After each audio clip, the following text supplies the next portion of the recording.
Ce message vous est présenté par l'Assemblée chrétienne Le Tabernacle. www.letabernacle.net. Jésus vient de faire un grand miracle.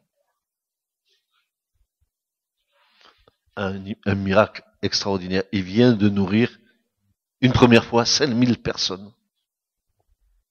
C'est pas peu, hein, 5000. En réfléchissant, je sais pas, une baguette par personne pour manger. Ils avaient faim, ça faisait des jours qu'ils mangeaient pas. Il y a eu peut-être 5000 pains, je sais pas, peut-être 10 000, je sais pas. Les poissons, je sais pas ce qu'il y a eu. Mais enfin, il y a eu 5000 personnes qui ont été nourries, puis, une seconde fois, 4000 personnes. Quel miracle! La puissance de Dieu. Mais avant de nourrir cette foule, Jésus, lui, d'abord, il s'est préoccupé de guérir les malades. Et c'est fantastique. Parce que non seulement Jésus t'apporte la guérison, mais Jésus te donne la nourriture pour que tu grandisses après ta guérison. Dans notre croissance spirituelle, nous avons besoin d'être guéris, d'être délivrés, puis nous avons besoin d'être nourris pour grandir. Et donc le Seigneur vient de faire ce miracle.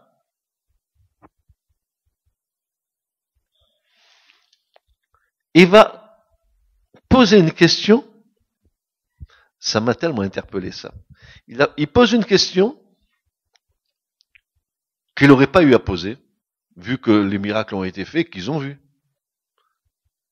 Mais Jésus va poser une question pour que ceux qui l'entourent prennent position de qui il est, réellement. Alors, voilà ce qui se passe. Il revient avec ses disciples dans les quartiers de Césarée de Philippe, puis il va interroger ses disciples disant: qui disent les hommes que je suis, moi, le Fils de l'homme? Et ils dirent les uns: Jean le baptiseur. Mais les autres disent Élie.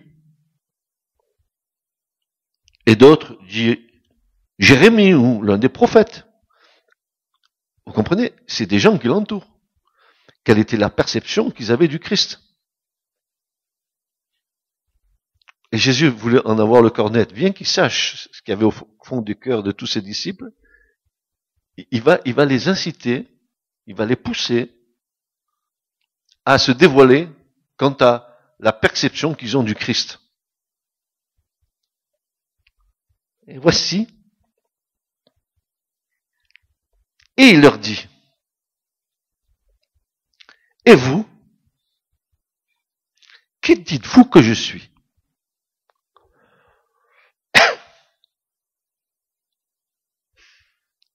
Simon-Pierre, répondant, lui dit: tu es le Christ, le Fils du Dieu vivant. Et Jésus répondant lui dit: tu es bienheureux, Simon Bar-Jonas, car la chair et le sang ne t'ont pas révélé cela, mais mon Père qui est dans les cieux. Quelle question, n'est-ce pas? Une question qui va être lourde de conséquences selon la réponse que chacun va y apporter. Peut-être que ça s'adresse à l'Église. Que dis-tu que Jésus soit pour ta vie? Qu'il est-il?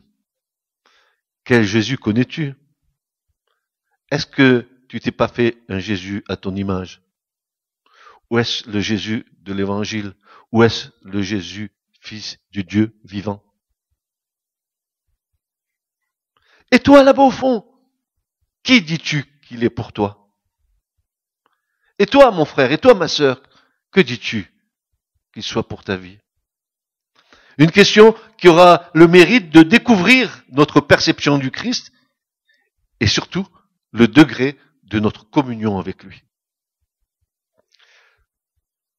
Par le degré de notre communion avec lui, nous allons nous approcher de la réalité du vrai Christ. Bon. Dieu pose des questions. Jésus vient de poser une question. Mais auparavant, il y a une autre question qui avait été posée bien avant, à la Genèse. À la Genèse, il y a une question que Dieu a posée aussi à nos premiers parents. À Adam. Après avoir péché, en désobéissant à Dieu, il nous est dit que Adam et Ève se cachèrent. Ah, quand on pêche, on se cache, n'est-ce pas? On fait ça dans les ténèbres parce que c'est le seul moyen d'échapper à la lumière, c'est aller dans les ténèbres, n'est-ce pas? On se cache. Ils se cachèrent après avoir péché et Dieu va leur poser la question. Ils sont cachés et Dieu va leur dire, Adam, où es-tu?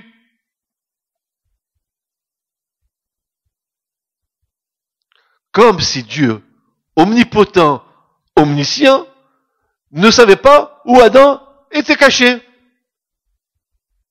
Pourquoi Dieu a posé cette question? Pourquoi l'Éternel a posé cette question à Adam et Ève? Comme si Dieu, omniscient et omnipotent, ne savait pas où Adam et Ève se cachaient. Eux devaient répondre, soit se découvrir, soit rester cachés. Où es-tu, Philippe? Où es-tu, Françoise? Où es-tu, Hélène? Soit tu dis, me voici, soit tu réponds pas, et tu restes caché. Soit se découvrir, soit rester caché. En fait, cette interrogation a valeur universelle pendant toute l'existence de la création où Dieu pose inlassablement cette question à tous les hommes de toutes les générations. Où es-tu? Et Dieu pose cette question à tous les hommes de cette génération. Où êtes-vous? Je veux vous rencontrer. Je sais où vous êtes. Sortez de vos cachettes. Où es-tu?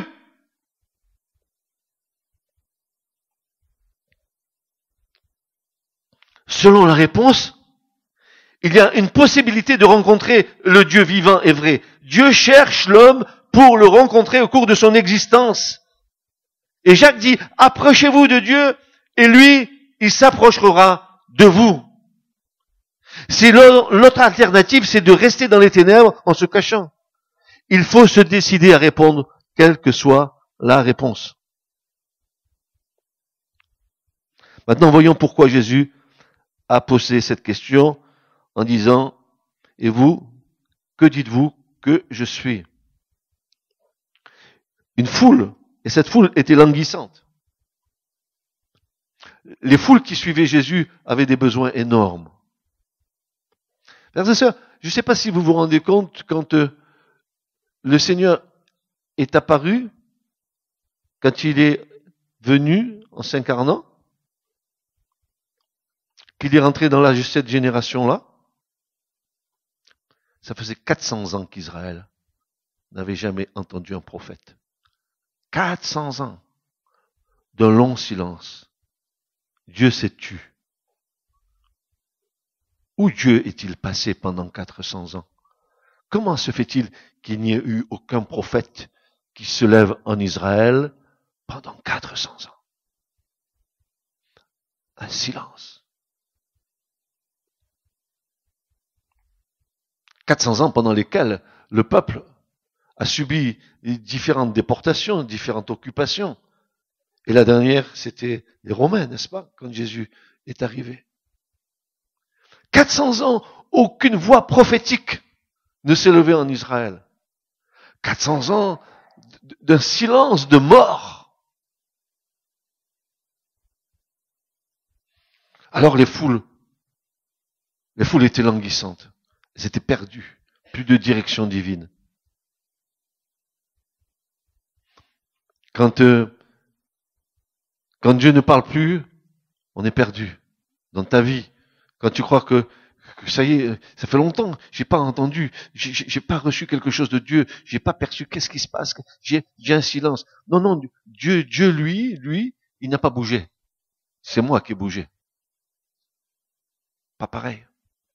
C'est moi qui n'ai plus entendu parce que j'ai fermé mon oreille, parce que j'étais occupé à autre chose, parce que à un moment donné, dans ma vie, parce que j'étais occupé à autre chose, je suis tombé dans des problèmes et maintenant, je veux que Dieu résolve mon problème. Dieu se tait. Dieu dit, cherche-moi.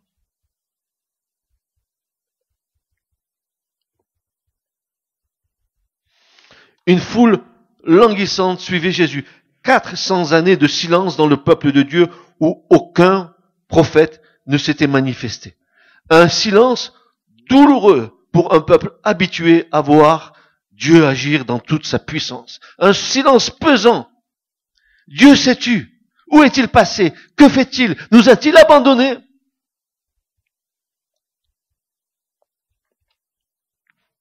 Vous savez, quand, comme Israël a cette mémoire de la foi, d'avoir connu son Dieu comme ils l'ont connu, qu'ils aient vu la manifestation de la puissance de Dieu, qu'ils aient vu même Dieu leur parler, de voir la montagne qui a tremblé, et d'avoir vu des choses extraordinaires de la part de Dieu. Puis tout d'un coup, un grand silence.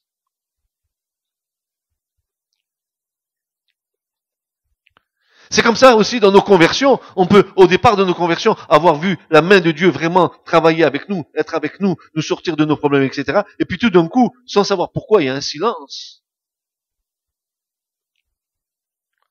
À un moment donné, il faut que nous cessions d'aller chercher la puissance de Dieu pour commencer à marcher par la foi.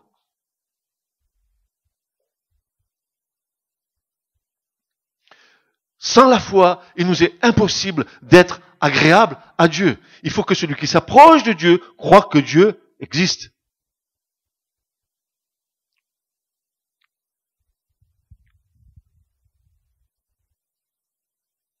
Puis le Christ apparaît.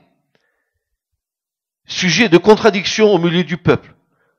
Mais surtout face aux religieux de son temps. Oui.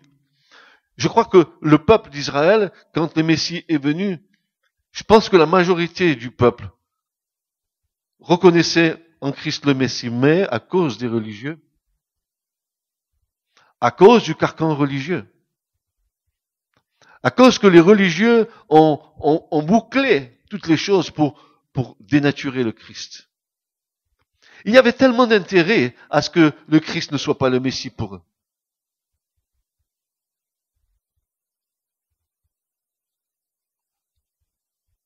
Et puis, valait mieux qu'un seul homme meure pour tout le peuple, afin que le peuple soit sauvé, comme a dit Caïphe.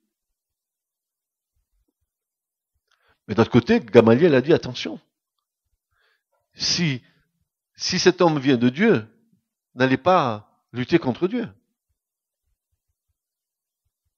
Gamaliel, vous savez, le maître de Paul, le fils de Siméon, qui a tenu le Christ dans ses bras, dans le temple, au moment de la présentation du Seigneur. Siméon, le fils d'Hillel, le grand Hillel, les deux grands sages d'Israël, Hillel et Shammai, que Jésus a enseigné sous le portique du temple à l'âge de 12 ans. À l'âge de 12 ans, il enseignait les sages d'Israël. Des paroles de grâce sortaient de sa bouche. Ils étaient étonnés de ce qu'ils entendaient. Ben oui, il leur parlait des affaires de son père. Donc, ils étaient étonnés, n'est-ce pas? Puis, Jésus, signe de contradiction. Et puis Jésus apparaît. Ils étaient complètement désorientés. La puissance de Dieu avec le Christ. Et les aveugles voyaient, et les morts ressuscités, et les paralytiques marchaient. et les lépreux étaient purifiés, et les morts étaient ressuscités. Comprenez plus rien. Serait-il le Messie? Ouais, non, qu'est-ce qui peut sortir de bon de Nazareth? Et il n'y a rien dit concernant Nazareth. Et puis certains disaient, mais non, il a un démon, c'est un Samaritain. Alors qu'il était le Fils de Dieu. Sujet de contradiction en Israël. Pierre d'achoppement pour les autres. Et pierre de salut pour les autres. Et puis le Christ est arrivé, bien sûr, il était là, au milieu du peuple, face aux religieux. Mais que cherchait la foule en suivant Jésus? Pourquoi elle le suivait à Christ?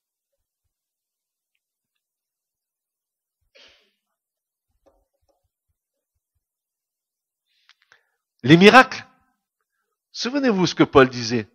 Il disait que les Juifs demandaient des miracles, mais que les Grecs, eux, ils demandaient la sagesse. Ils voulaient les miracles. Ils voulaient voir la puissance de Dieu être manifestée. Ils voulaient être guéris, mais pas suivre Jésus. Dis donc, vous vous rappelez, sur les 10 lépreux, il y a combien qui sont allés rendre témoignage que Jésus les avait purifiés?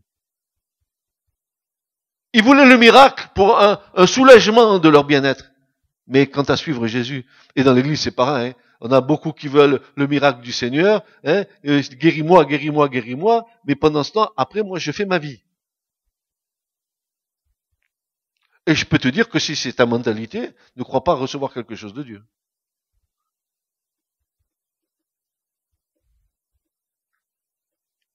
Les miracles, Paul dit que les Juifs demandaient des miracles et que les Grecs recherchaient la sagesse. Le Seigneur ne bénissait pas en retour de quelque chose de la part de ces foules qui ne le percevaient pas. Ouh, j'ai bien aimé ce que le Seigneur m'a montré. Il n'a pas regardé à ce qu'était la foule. Il n'a pas regardé que c'était une bande d'un croyant, un ramassis du peuple. Il n'a pas regardé ça. Il a regardé aux besoins de la foule. Mais le Seigneur est bien plus grand que nous, frères et sœurs. Nous portons des jugements. Si j'avais été le Christ, j'aurais dit, mais je fais aucun miracle pour ces gens-là. Mais lui, il avait le regard de compassion. Il voyait la création de son Père. Il voulait que tous soient sauvés. Il voulait que tous soient sauvés. Le Seigneur ne bénissait pas en retour de quelque chose de la part de cette foule qui ne le percevait pas, qui ne l'avait pas identifié réellement de ce qu'il était véritablement. Les pharisiens auraient dit de cette foule, qu'est-ce qu'ils disaient? Cette foule, elle est maudite parce qu'elle ne connaît pas la loi. Voilà ce qu'auraient dit les pharisiens. Cette foule, elle est maudite parce qu'elle ne connaît pas la loi. C'est dans l'écriture. Mais Jésus ne disait pas ça. Jésus disait, je veux les sauver tous. Je veux les guérir tous. Je veux les bénir tous. Peu importe l'état dans lequel tu te trouves dans ta vie intérieurement, peu importe le potentiel de péché qu'il y a eu dans ta vie, le Seigneur est prêt à te tendre la main, à te guérir, à te pardonner, à te délivrer, à te rétablir. C'est pour ça qu'il voyait une foule languissante. Même si cette foule ne croyait pas en lui, qu'elle venait chercher le miracle, lui, il voulait les bénir. Il voulait montrer l'amour du Père.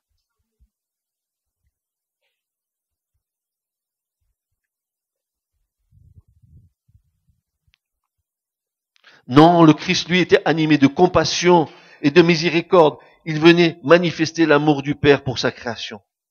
Et ce que Matthieu va nous dire dans Matthieu 9, 36, et voyant les foules, il fut ému de compassion pour elles parce qu'elles étaient lasses et dispersées comme des brebis qui n'ont pas de berger. La priorité de l'instant, c'était de les nourrir, de les guérir, de les délivrer. Regardez Matthieu 15, versets 29 à 32, voilà ce qui nous est dit. Et Jésus, étant parti de là, vint près de la mer de la Galilée, et montant sur une montagne, il s'assit là, et de grandes foules vinrent à lui, ayant avec elles, quoi?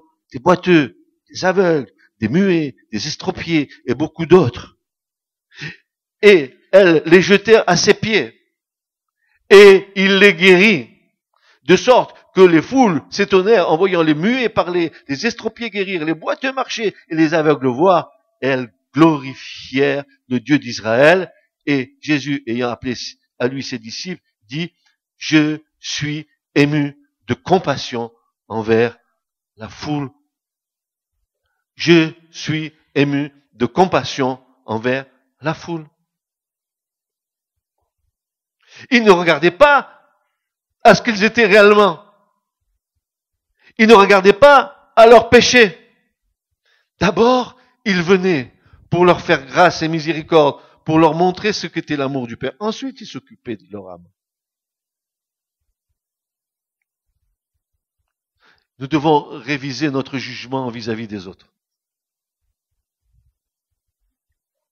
Ne soyons pas plus légalistes que les pharisiens. Arrêtons de montrer du doigt les autres.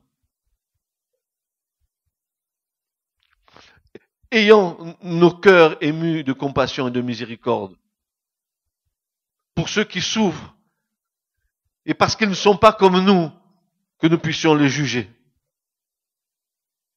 Et le Seigneur a dit, ne jugez pas selon les apparences, jugez selon ce qui est juste. Il nous faut nous arrêter. Jésus, lui, il était là. Il était ému de compassion. Parce qu'ils étaient fatigués et dispersés. Il n'a pas regardé à leur péché. Il a vu leur état. Il a vu leur état. Et le prophète dira, vaut mieux miséricorde et compassion que sacrifice. Oui, quand Jésus s'occupe de nous, il nous nourrit, il nous soigne, il nous guérit, il nous délivre, il prend soin de nous aussi bien sur le plan physique que spirituel. La rédemption, le salut, est une œuvre de grâce complète. Dieu nous restaure esprit, âme et corps. La totalité de notre unité. Il s'occupe de notre esprit en liant son esprit à notre esprit. Il s'occupe de notre âme en épurant nos sentiments tordus. Et il donne la paix à notre corps. Que le nom du Seigneur soit béni, parce que la rédemption est un acte de restauration, un acte de complète transformation de l'homme dans sa tripartie. C'est pour ça que Paul va dire aux Thessaloniciens que le Dieu de paix vous sanctifie totalement, tout entier, esprit, âme et corps.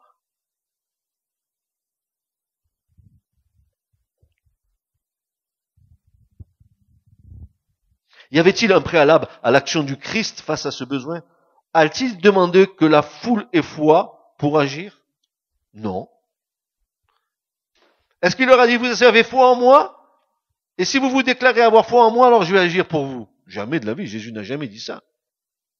Il regarda avec simplicité de cœur aux besoins de l'homme. Il venait de combler les besoins de 5000 personnes et ensuite de 4000 personnes. Le miracle accompli, c'est l'instant choisi par le Christ pour poser la question.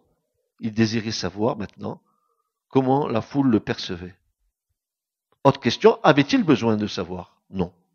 Pourtant, il pose la question, car chacun d'entre nous doit apporter sa réponse personnelle.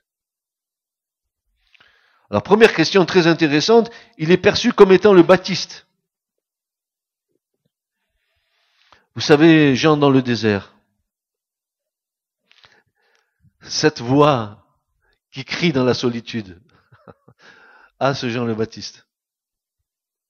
Voix qui crie dans le désert, aplanissez les voies du Seigneur. Toi, si tu veux crier, tu vas au Polygone où il y a plein de monde. Mais lui, il est dans le désert. Qui c'est qui va l'écouter dans le désert? À moins que Dieu lui amène les gens. Ah, c'est ce que Dieu a fait. Hein? Et il dit que Jésus, il va être perçu comme étant le Baptiste. Vous savez, Jean dans le désert, cette fameuse voix qui crie dans la solitude, peu de chance d'être entendue. Et pourtant, même le désert, et même dans le désert, ils ont pu entendre la voix de Dieu au travers de Jean. La foule en partie le percevait comme l'instrument de la justice, comme le fut Jean. Le même message, Jean le Baptiste et le Christ avaient le même message, repentez-vous et convertissez-vous. Et aujourd'hui, l'Église, elle a le même message, elle doit dire, repentez-vous et convertissez-vous. Qu'est-ce que ça veut dire? Mais moi, je me suis converti dans les années. Tu t'es converti, toi? Oui, je me suis converti. Oui, je me rappelle la date et tout, le jour. Hein. Mais dites-moi, moi, l'Écriture ne dit pas ça. Hein. Est-ce qu'un mort spirituel peut décider de choisir le Christ? Alors, est-ce qu'un mort a-t-il un pouvoir décisionnaire? Tiens, viens avec moi au cimetière, on va le dire aux morts. Suis Jésus.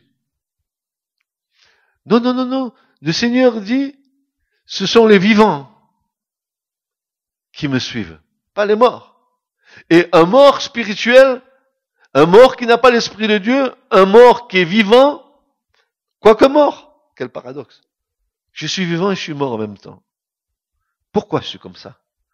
Oui, je suis vivant parce que je fais la bringue, je mange, je bois, je vais à la plage, je me bronze. Je vais même faire le sauna, il y a des bulles pour mon corps, c'est pas mal. Là, je vis. La chair. Ça bouge, la chair. Ça vit, la chair. Ouais, la chair, c'est beau. Puis on se la câline. On est comme petit miroir, suis-je la plus belle? Hein? Mais le Seigneur nous dit une chose, c'est que un mort spirituel n'a aucune possibilité de le suivre. Il faut qu'il reçoive la vie. Donc, quand tu t'es converti, peut-être que tu as suivi tes parents alors qu'ils étaient dans une religion. Et qu'en suivant tes parents dans ta religion, tout naturellement, tu connais Jésus. Quelle erreur. C'est tragique, hein? Il y en a des millions comme ça. Tu crois que tu connais Jésus parce que tes parents étaient chrétiens et toi tu es chrétien par tradition. Et ce petit chant qui disait « Je suis chrétien, voilà ma gloire, mon espérance et mon salut, mon chant d'amour. Je suis chrétien, je suis chrétien. » Tu n'es pas né chrétien, hein, tu deviens chrétien. Et tu deviens chrétien que quand tu as reçu l'Esprit de Dieu. Tu deviens chrétien quand tu es né de nouveau.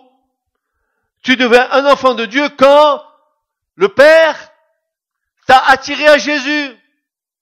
Parce que l'Écriture dit, nul ne vient à moi, dit le Seigneur, si le Père ne le tire, et moi je le ressusciterai au dernier jour. Quand je me suis converti, ou quand le Père t'a attiré à Christ. C'est pas pareil.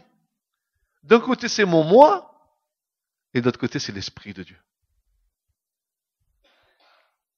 Il y en a qui te disent, je me suis converti le 15 janvier de telle année à telle heure.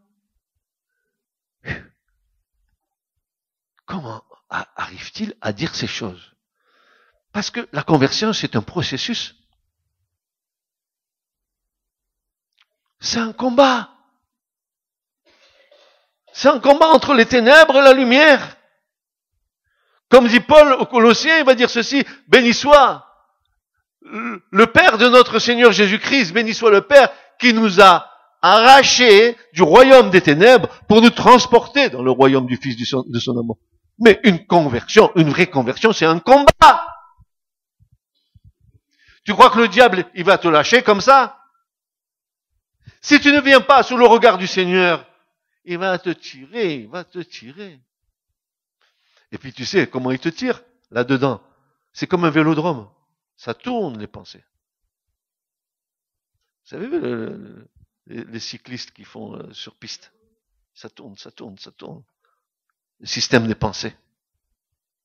Mais la vraie conversion, frères et sœurs, c'est quelque chose qui vient du Père, que le Père nous donne. Le résultat de la vraie conversion, c'est le résultat du choix de Dieu pour ta vie. Dis-moi, Dieu t'a choisi parce que Dieu t'a aimé avant la fondation du monde. Avant même que tu naisses sur cette terre, il te connaissait. Avant même que tes parents aient leur relation pour enfanter un enfant, avant même que tu sois une masse informe dans le ventre de ta mère, Dieu te connaissait. Avant même que tu paraisses dans cette génération et de toute éternité, tu étais aimé de Dieu. Dieu te connaissait. Alors, comme j'ai dit un jour, toi mon frère et toi ma sœur, vous n'êtes pas le fruit du hasard. Si tu es né dans cette génération, tu n'es pas le fruit du hasard. C'est la volonté de Dieu que tu sois dans cette génération. Maintenant, c'est de ta responsabilité de faire l'œuvre de Dieu dans cette génération. Tu es établi dans cette génération pour œuvrer pour le royaume de Dieu.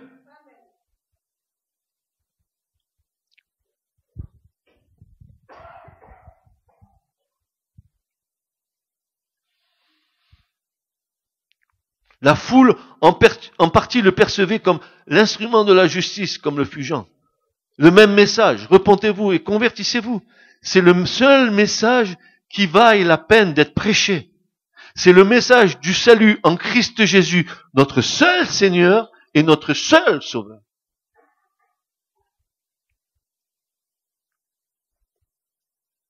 Et Christ n'était pas le baptiseur, car ce serait percevoir de lui la seule facette de la justice de Dieu.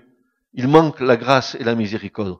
Alors, peut-être est-il Élie le prophète. Élie, le prototype de tous les prophètes, incarnant la justice de Dieu comme Élisée a incarné la grâce et la miséricorde. Non, il n'était pas Élie. C'est Élie qui sera le témoin avec Moïse lors de la première moitié de la grande tribulation. Mais Jésus est celui qui viendra introduire le règne millénaire et régner à Jérusalem. Avec le Christ, il y a plus qu'Élie. Il est l'esprit de la prophétie. Il est celui qui anime l'esprit des prophètes. C'est pas un prophète, c'est le Fils du Dieu vivant. Et si les hommes sur la terre l'ont reconnu comme prophète, si les hommes sur la terre l'ont reconnu comme apôtre, si les hommes sur la terre l'ont reconnu comme souverain sacrificateur, en réalité, le Christ, il est le Fils du Dieu vivant. Et toi, ce matin, que dis-tu qu'il soit pour toi? Il n'était pas non plus Jérémie. Non, vraiment la foule le regardait avec le regard de l'ancienne alliance. Il s'arrêtait à la dimension prophétique et à la dimension de la justice de l'Éternel. Alors va jaillir une réponse, et elle viendra de Pierre. Tu es le Christ, le Fils du Dieu vivant. Et Jésus, répondant, lui dit, tu es bienheureux. Makarios, bienheureux. Bienheureux es-tu. Bienheureux es-tu, Pierre. Tu es bienheureux, mon frère, ma sœur, chaque fois. Chaque fois que tu perçois dans ton esprit, chaque fois qu'une conviction de foi se met dans ton cœur, chaque fois que l'Esprit atteste à ton esprit que Jésus est le Fils du Dieu vivant. Bienheureux es-tu, mon frère, bienheureux es-tu, ma sœur. L'Esprit atteste à ton esprit qu'il est le Christ, le Fils du Dieu vivant. Mes frères et sœurs, pour cela, regardez pour cela. Car la chair et le sang ne t'ont pas révélé cela, mais mon Père qui est dans les cieux. Voilà, nous y sommes. Beaucoup comme cette foule peuvent percevoir le Christ comme un fait historique, ou bien encore comme un prophète, ou encore un illuminé, ou encore, que sais-je, un petit Dieu. Le fait marquant dans la réponse du Christ à Pierre est la suivante, car la chair et le sang ne t'ont pas révélé cela. Il est impossible il est impossible de recevoir la révélation du Christ avec l'intelligence humaine, car l'intelligence humaine, elle est inimitié contre Dieu. Paul dira, dans Romains 8 et verset 7, il dira que la pensée de la chair est inimitié. Ça veut dire que la pensée de la chair est ennemie de Dieu, car elle ne se soumet pas à la loi de Dieu, car aussi elle ne le peut pas. Et ceux qui sont dans la chair ne peuvent pas plaire à Dieu.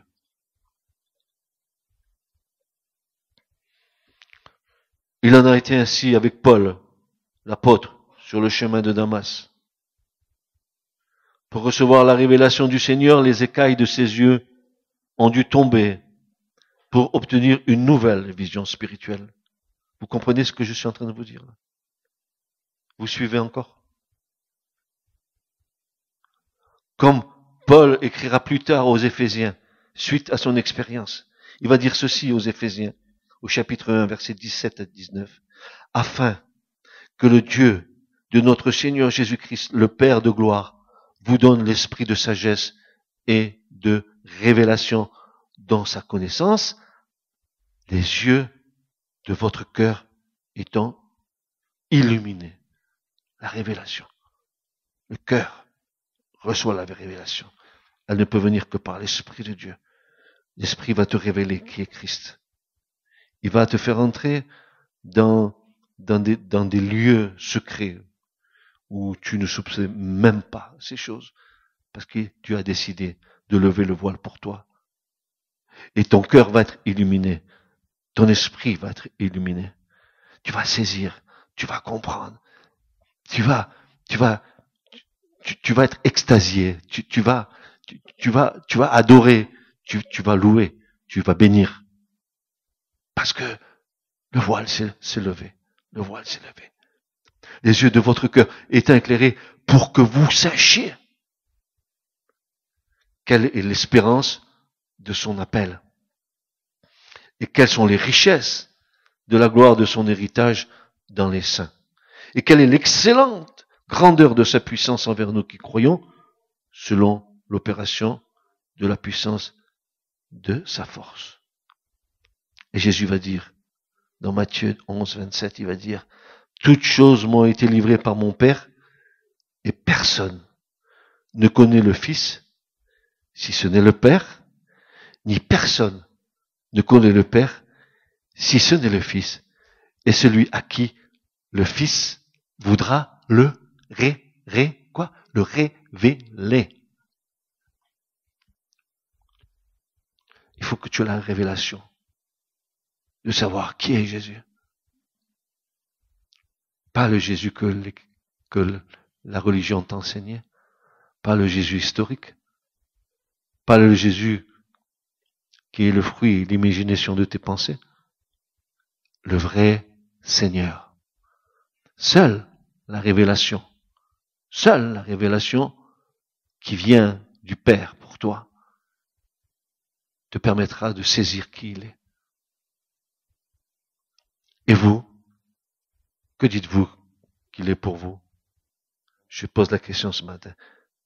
Que dis-tu qu'il soit pour toi, mon frère, ma sœur? La connaissance de Paul, acquise au pied de Gamaliel, lui servit. Mais elle lui servit après avoir rencontré le Seigneur. Pas avant, car cette connaissance l'aveuglait. La connaissance de la loi, la connaissance que Paul avait l'aveuglait, parce qu'il n'arrivait pas à discerner que Christ était vraiment le Messie. Il a fallu que Jésus le rencontre sur le chemin de Damas. Il a fallu que ses écailles tombent. Il a fallu que Jésus lui parle pour qu'il comprenne et qu'il dise cette chose extraordinaire. Mais Seigneur, qui es-tu? Et Jésus va lui répondre, je suis Jésus que tu persécutes.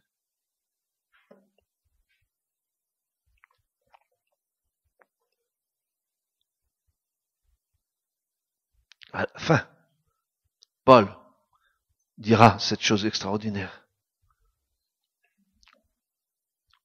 Après avoir passé par tant et tant d'épreuves, tant de souffrances, après avoir laissé un testament comme il nous a laissé au travers de ses épîtres, il ne se glorifiait que dans ses épreuves. Il se faisait le plus petit des apôtres. Il disait qu'il était l'avorton, qu'il était le plus grand des pécheurs. Mais il arrivait à dire cette chose extraordinaire, frères et sœurs, il disait, je considère toute la connaissance que j'ai eue de Christ comme des balayures. Il va dire cette chose extraordinaire. La connaissance que j'avais des Écritures, tout ça, je mets de côté. Et la réalité, c'est de le connaître à lui et à la puissance de sa résurrection et à la communion de ses souffrances, et étant rendu conforme à sa mort, si en quelque manière que ce soit, je puis parvenir à la résurrection d'entre les morts. La clé se trouve ici dans ce texte, le connaître, lui. Le connais-tu? Sais-tu qui est le Christ?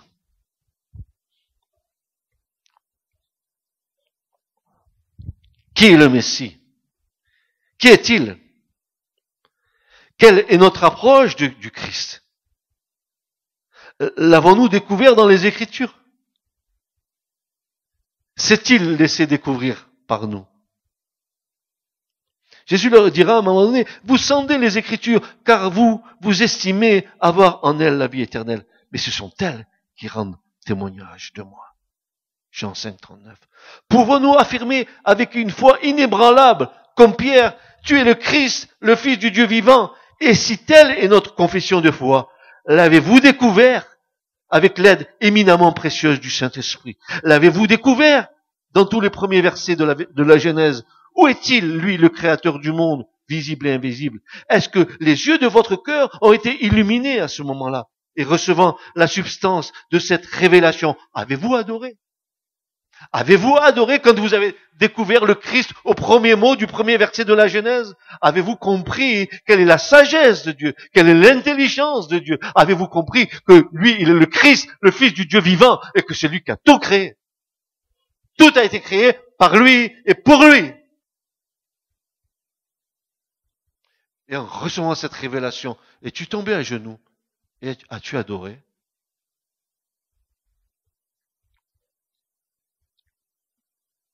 Ou tu connais le Jésus de l'Écriture ici, mais sans sel, sans saveur. Si tu veux de la saveur, il faut que l'Esprit de Dieu te révèle les choses. Jésus a dit, le Père vous enverra le Saint-Esprit en mon nom, et il va rajouter ceci, il prendra de ce qui est à moi, et vous le communiquera. Oui. L'avez-vous découvert dans les tout premiers versets de la Genèse? Où est-il, lui, le créateur du monde visible et invisible? Est-ce que les yeux de votre cœur ont été illuminés à ce moment-là? Et recevant la substance de cette révélation, avez-vous adoré? L'avez-vous trouvé au premier mot du premier verset de la Genèse? Et où se cache-t-il? Et où apparaît-il? Le sais-tu? Et si oui, as-tu adoré celui qui t'a tant aimé, qu'il a donné de sa vie pour toi? As-tu contemplé les merveilles ineffables de sa parole, comme cachées dans le premier mot du verset de la Genèse? Il nous dévoile, dans le premier mot de la Genèse, il nous dévoile tout le plan de salut et l'œuvre de sa création. Dans le premier mot, il nous dévoile tout, lui, le Créateur. Il nous dévoile le plan de salut et l'œuvre de sa création. L'as-tu trouvé, là? S'est-il révélé à toi, là? Comprends-tu maintenant pourquoi il soutient les mondes par sa parole puissante? Parce qu'il a créé les mondes. Hébreux 1:2. Il ne désire rien, que rien ne perde de cette étonnante, ineffable et majestueuse création. Il ne désire que rien ne se perde. Tout a été créé par lui et pour lui. Colossiens 1,16. Je suis heureux de prêcher ce message ce matin. Je veux honorer mon Seigneur et mon Dieu.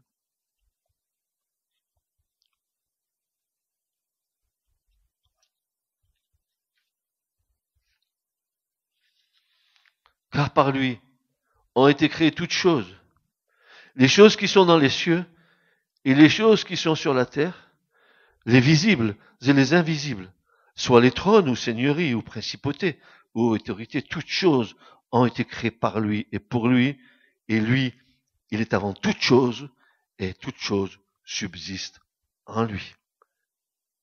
L'as-tu découvert au verset 2 de la Genèse comme étant le Fils de Dieu, source de lumière, engendré de toute éternité? Il est l'empreinte de la substance du Père. Il est l'émanation de Dieu. C'est pourquoi il est appelé l'Éternel. L'as-tu vu? L'avez-vous suivi lors de la sortie de l'Égypte avec ce peuple d'esclaves dont Dieu fit son peuple? Paul dit que Dieu a choisi les choses viles du monde et celles qui sont méprisées et celles qui ne sont pas pour annuler celles qui sont. Beaucoup disent que Moïse a été le grand libérateur du peuple hébreu et l'a conduit dans le pays que Dieu avait promis aux patriarches. Mais en réalité, Moïse n'a été qu'un instrument entre les mains de Dieu. On dit, Moïse, le grand libérateur, Moïse. Moïse, il savait même pas où il allait. Écoute, Église, ce que dit l'Écriture. Exode 23:20. Voici, j'envoie un ange devant toi pour te garder dans le chemin et pour t'amener au lieu que j'ai choisi. Il savait pas où il allait, le pauvre Moïse. C'est Dieu qui a conduit son peuple. Il n'est même pas entré en terre promise. Il est mort. Voici, je envoie un ange devant toi pour te garder dans le chemin et pour t'amener au lieu que j'ai préparé. Prends garde à toi, écoutez bien, prends garde à toi à cause de sa présence et écoute sa voix. Ne l'irrite pas, car il ne pardonnera point votre transgression, car mon nom est en lui. Connais-tu Jésus?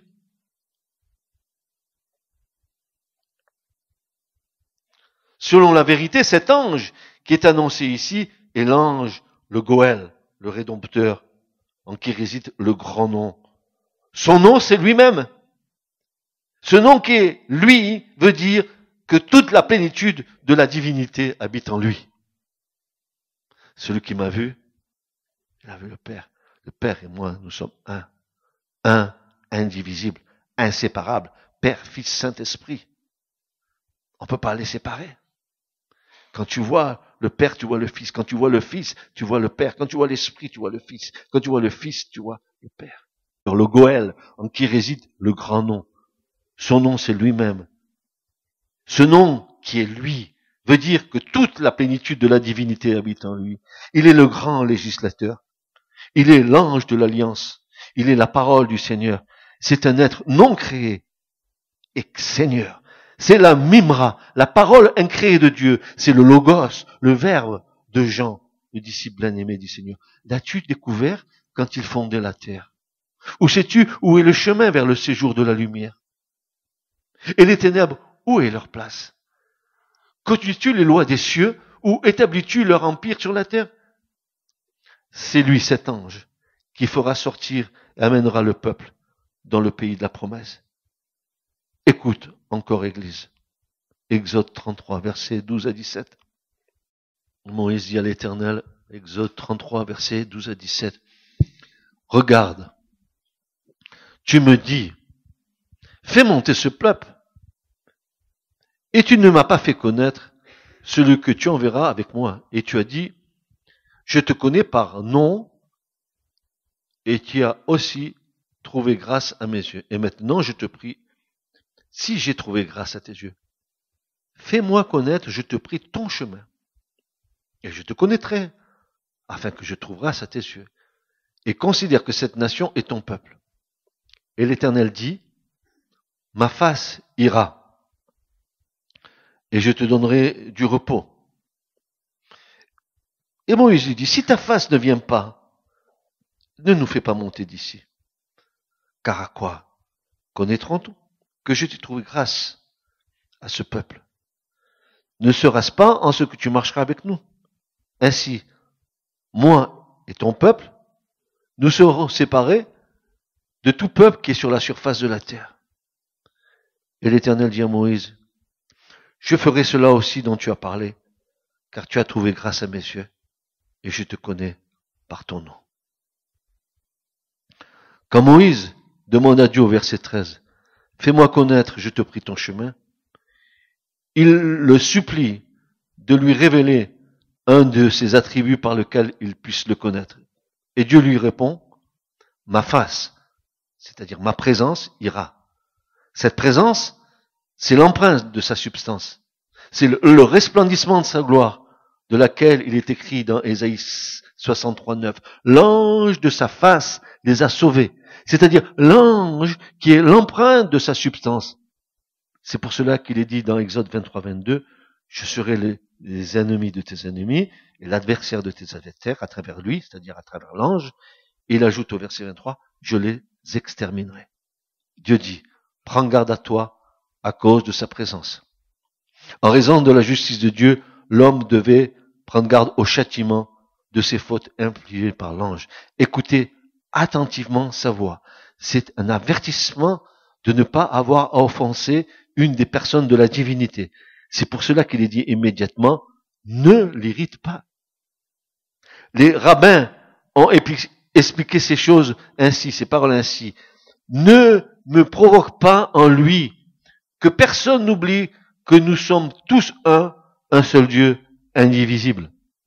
Car il ne te pardonnera point vos transgressions. Bien que cet ange ait le pouvoir de pardonner les péchés et que ce pouvoir lui soit mis entre ses mains, il ne vous pardonnera pas vos péchés si vous l'offensez. Car celui qui l'offense, offense mon nom, c'est-à-dire offense Dieu en lui.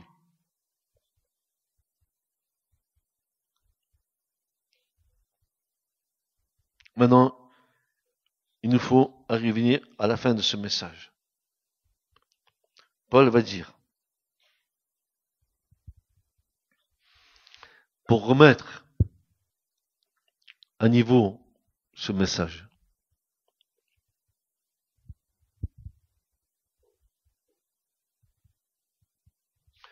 nous connaissons en partie et nous prophétisons en partie.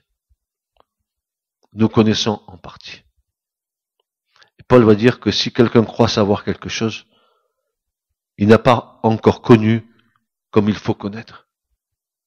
C'est-à-dire que nous avons une esquisse du Fils de Dieu.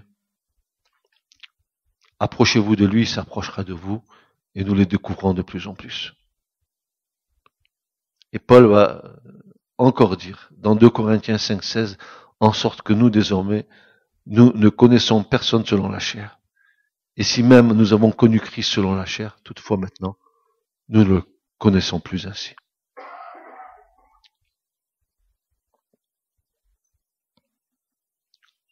Les disciples diront, et nous croyons, et nous savons que toi, tu es le Fils de Dieu.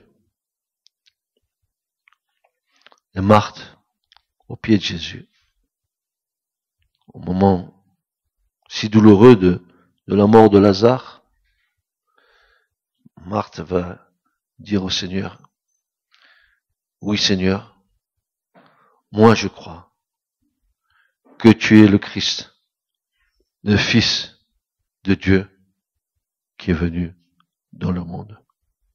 Amen. Et je repose la question ce matin. Vous à gauche, ici, que dites-vous que Jésus soit pour vous? Quelqu'un au travers duquel on peut se servir pour être béni?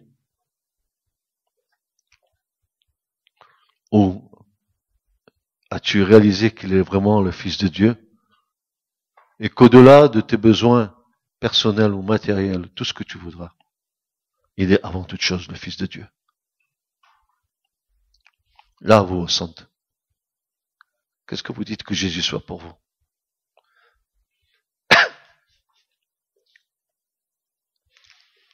C'est plus le temps d'un Jésus stéréotypé, un Jésus que la religion nous a présenté, un Jésus, un petit Jésus ou un grand Jésus, comme vous voulez. Mais connais-tu celui qui est le Créateur? Celui qui tient toutes choses par sa parole puissante, celui qui crée les mondes, il soutient les mondes par sa parole. Si nous quittions la parole du Seigneur sur cette terre, le monde s'écroule. La Bible est un rempart contre l'ignorance et l'incrédulité. Si cette parole n'était plus là, ça fait longtemps que le monde, il aurait déjà plus qu'été détruit plus d'une fois. C'est parce que la parole de Dieu a été gardée sur la terre. Parce que de saints hommes ont communiqué les choses de Dieu, que la parole a gardé. Et nous sommes tous mis au bénéfice de cette parole. Il soutient les mondes par sa parole puissante. Imaginez, frères et sœurs, la parole de Dieu, elle est universelle. Elle va bien loin, bien plus loin que notre petite planète bleue. Elle est pour tout l'univers. As-tu vu quand Dieu créait les choses? Comment il a placé les choses? Quand les étoiles exultaient de joie, quand Dieu créait les choses? As-tu vu comment le Seigneur a tracé les choses? Comment il a amassé les eaux dans les cieux?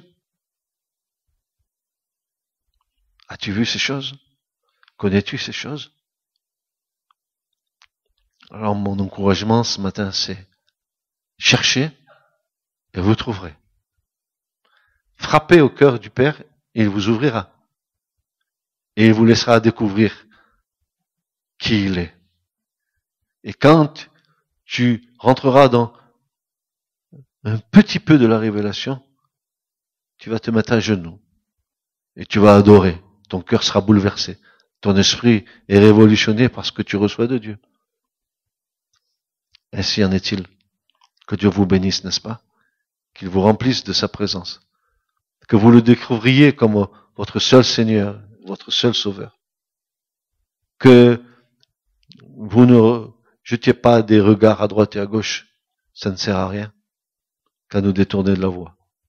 Mais que le Seigneur vous aide à grandir dans la foi, à vous saisir des promesses qui sont en Christ. Car lui, il est fidèle et il revient bientôt nous prendre. Préparez-vous. Amen. Soyez bénis. Ce message vous a été présenté par l'Assemblée chrétienne Le Tabernacle. www.letabernacle.net